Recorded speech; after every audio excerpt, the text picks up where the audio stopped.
She can't be the flower girl, my sister-in-law, Amanda, declared, her perfectly manicured nails drumming against her wedding planner. I mean, look at how she walks. It'll ruin the whole ceremony. My heart clenched as I glanced at my 6-year-old daughter, Lily, who was happily coloring at the kitchen table, blissfully unaware that her aunt was crushing her dream of being a flower girl. Lily had been practicing her walk for weeks, despite her cerebral palsy making each step a challenge. "She's your niece, Amanda," I said, keeping my voice steady despite the anger building inside me. "She's been talking about this for months." Amanda rolled her eyes, a gesture I'd grown all too familiar with over the years. "This is my perfect day, Sarah. I can't have her wobbling down the aisle, making everyone uncomfortable. I've already asked my friend's daughter to do it. She's just more suitable." More suitable. The words hit me like a slap. I looked at Lily again, at her determined little face as she concentrated on staying within the lines of her coloring book. Every crayon stroke was a victory for her, every day a testament to her strength. "Mom," Lily called out, her voice bright with excitement. "Look what I made. It's for Aunt Amanda's wedding." She held up her drawing, a picture of herself in a pink dress, throwing flower petals. The lines were wobbly, but the joy in the crayon figure's smile was unmistakable. Amanda barely glanced at it. "That's nice," she said dismissively. Then she turned back to me. "Sarah, you understand, right? I need everything to be perfect. The video, the photos, I can't have any distractions." My daughter, her cerebral palsy, her determined spirit, all reduced to a distraction in Amanda's pursuit of perfection. "Of course," I replied, my tone arctic. "We wouldn't want to ruin your perfect day with our imperfections. In fact, maybe we shouldn't come at all." Amanda sighed. "Don't be dramatic. Of course you should come. Just keep her quiet during the ceremony. And try to dress her in something that doesn't make her leg braces too obvious." I was about to respond when my husband Tom, Amanda's brother, walked in. He must have read the tension in my face because he immediately came to stand beside me. "What's going on?" he asked, his hand finding mine. "Your sister just informed me that Lily can't be the flower girl because she walks funny," I said, loud enough for Lily to hear. It was time for honesty. "Apparently, she's not suitable for the perfect wedding." Tom's face darkened. "Amanda, you can't be serious." "It's my wedding," she snapped. "My day. Why is everyone trying to make me feel guilty about wanting it to be perfect?" "Mommy?" Lily's small voice cut through the tension. She had stopped coloring, her face confused and hurt. "Don't I get to throw the flowers anymore?" I watched Amanda's face, waiting for some sign of empathy, some recognition of the pain she was causing. Instead, she gathered her wedding planner and stood up. "I should go," she said. "I have a final dress fitting. The flower girl, the new one, is coming too. Her walk is just, well, better." As Amanda clicked her way out of our house in her expensive heels, Lily wheeled her walker over to me, her movements careful but determined. "Did I do something wrong, Mommy?" she asked, her lower lip trembling. "Is it because I'm too slow?" I pulled her into my lap, holding her close. "No, baby. You didn't do anything wrong. Aunt Amanda is the one who's wrong." Tom knelt beside us, his face a mix of anger and sadness. "I'll talk to her," he said. "Make her understand." But I shook my head. "No, we're not going to beg her to accept our daughter.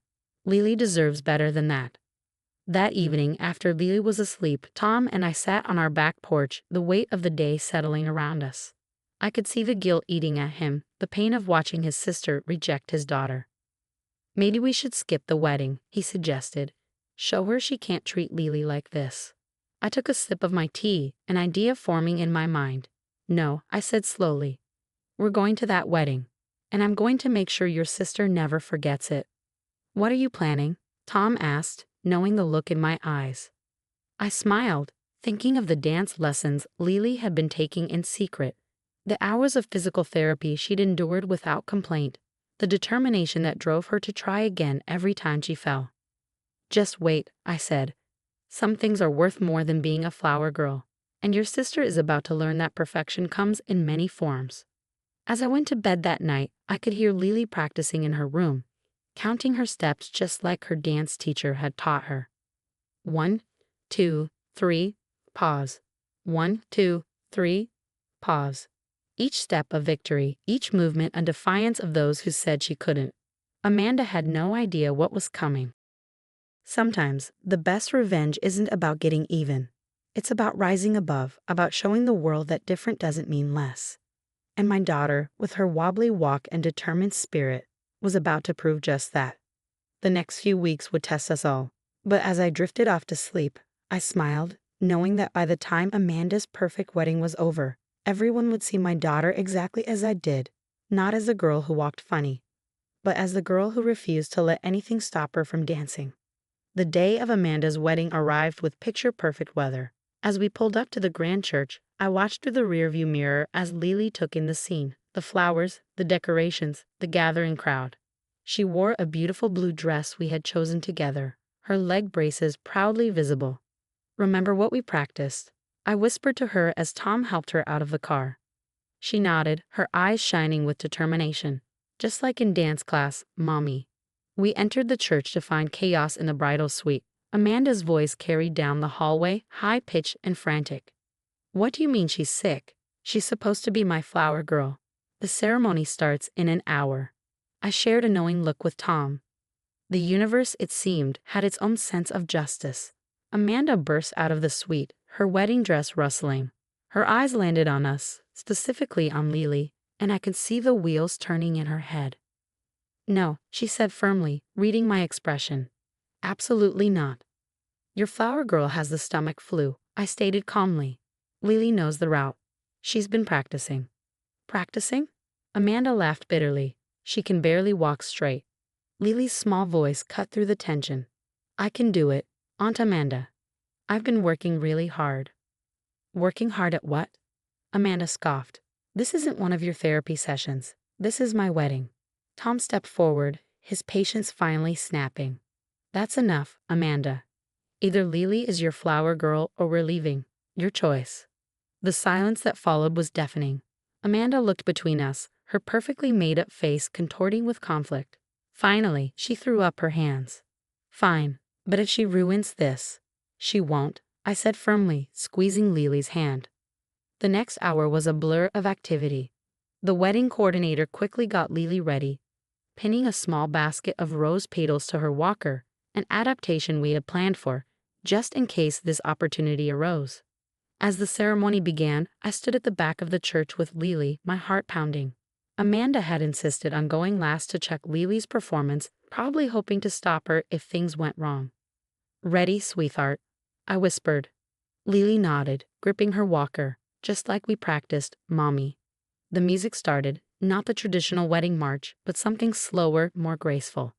The coordinator gave Lily her cue, and she began her journey down the aisle. What happened next left everyone breathless. Lily, my beautiful, determined daughter, didn't just walk, she danced. Using her walker as a partner, she performed the routine we had spent months perfecting with her dance teacher. Each step was deliberate, graceful, timed perfectly to the music. She paused every few feet, carefully releasing one hand from her walker to scatter petals before continuing her choreographed movement. The walker became part of her dance, not a crutch, but an extension of her grace. The church was silent except for the music and the soft sound of petals hitting the floor. I saw tears in the eyes of the guests, not out of pity, but awe. This wasn't a child struggling to walk. This was an artist performing her masterpiece. Even Amanda stood frozen at the back of the church, her mouth slightly open as she watched her niece transform her perfectly planned wedding aisle into a stage. When Lily reached the altar, she did one final turn with her walker, scattering the last of her petals in a perfect arc. The guests burst into spontaneous applause, something I was sure had never happened at any of Amanda's wedding rehearsals. I watched as Amanda dabbed at her eyes, careful not to smudge her makeup, but I knew it wasn't just the emotion of her wedding day that had brought those tears. For the first time, she was truly seeing Lily. As Amanda began her own walk down the aisle, I noticed she had slowed her pace to match the rhythm Lily had set. Whether consciously or not, she was following in her niece's graceful footsteps.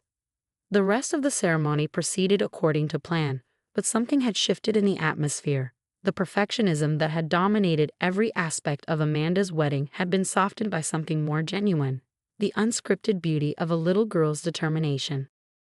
During the photo session, the photographer couldn't get enough of Lily. She kept positioning her front and center, fascinated by how the light caught her smiling face in her walker, now decorated with leftover rose petals.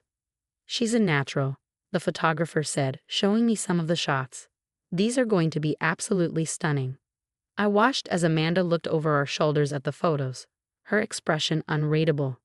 The perfect wedding she'd had planned had been upstaged by the very imperfection she had tried to hide. But this was only the beginning. What would happen at the reception would leave an even bigger impact on Amanda's perfect day. As we headed to the venue, I smiled, knowing that Lily's next surprise would challenge everything Amanda thought she knew about perfection. The question wasn't whether Amanda's wedding would be perfect anymore. It was whether she would finally understand that true perfection often comes in unexpected packages. The reception venue was exactly as Amanda had planned: elegant centerpieces, crystal chandeliers, and a gleaming dance floor waiting for the first dance. What she hadn't planned was what happened during the father-daughter dance. As the DJ announced the traditional dance, I gave Tom a subtle nod. He squeezed my hand and walked over to Amanda, who was still basking in the attention of her perfect wedding. But instead of moving to the dance floor, he turned to face the crowd. "Before I dance with my sister," Tom said into the microphone, his voice steady, "I'd like to share a special dance with my daughter." Amanda's head snapped up, but before she could protest, the music changed. The classical wedding playlist was replaced by "A Million Dreams" from The Greatest Showman, Lily's favorite song, and the one she'd been practicing to for months. Tom walked over to Lily, who was practically bouncing in her seat with excitement. "May I have this dance, princess?" The guests watched, curious, as Tom helped Lily to the center of the dance floor. She left her walker behind. She wouldn't need it for this. The routine began simply, Tom supporting Lily as they swayed to the music. But then, just as we had practiced, he lifted her onto his feet. Lily's face lit up with pure joy as they began to move together, her father compensating for every limitation her cerebral palsy imposed. They spun and glided across the floor, Lily's dress twirling around her leg braces. Tom lifted her into gentle spins, her laughter ringing out across the silent venue. Every movement was choreographed to work with her abilities, not against them. I glanced at Amanda, who stood frozen at the edge of the dance floor. Gone was the bride who had worried about perfect photos and flawless ceremonies. In her place was a woman watching her brother and niece redefine what perfect could mean. As the song reached its crescendo, Tom lifted Lily high into the air. She stretched out her arms like a bird in flight, completely trusting her father to keep her safe. When he brought her down, she wrapped her arms around his neck, and they finished the dance with a simple sway. The reception hall erupted in applause. There wasn't a dry eye in the room. Even the DJ was wiping away tears. Amanda walked over to them, her carefully applied makeup slightly smudged. For a moment, she just stood there, looking at Lily as if seeing her for the first time. "I'm sorry," she finally whispered, kneeling to Lily's level. "I was so wrong. You made my wedding more beautiful than I ever could have imagined." Lily, with the pure forgiveness of a child, simply hugged her aunt.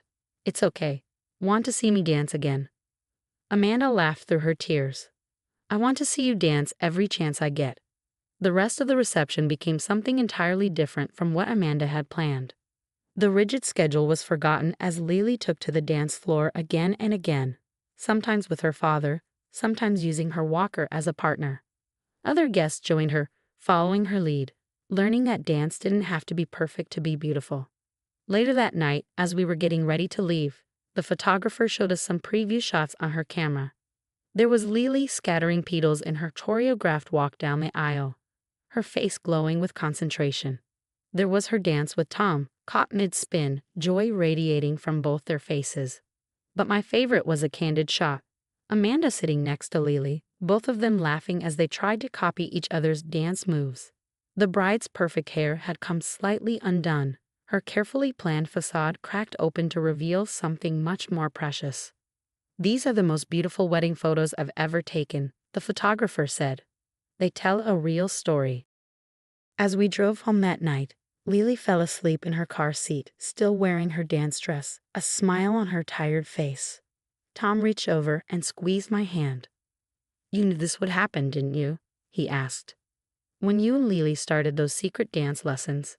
I smiled, thinking of all the hours of practice, all the falls and triumphs that had led to this moment. I knew Lily would show everyone exactly who she is, not despite her cerebral palsy, but with it. It's part of her dance, part of her story. 2 weeks later, Amanda came to visit. She brought the official wedding photos. But she also brought something else. A registration form for a dance class she wanted to take with Lily. If my niece can dance, she said, then her aunt can learn to dance with her. Sometimes the most perfect moments come from the things we once thought would ruin our perfect plans. Amanda's wedding hadn't been the flawless event she had imagined. It had been something far better. It had been real, beautiful, and unforgettable, just like Lily's dance.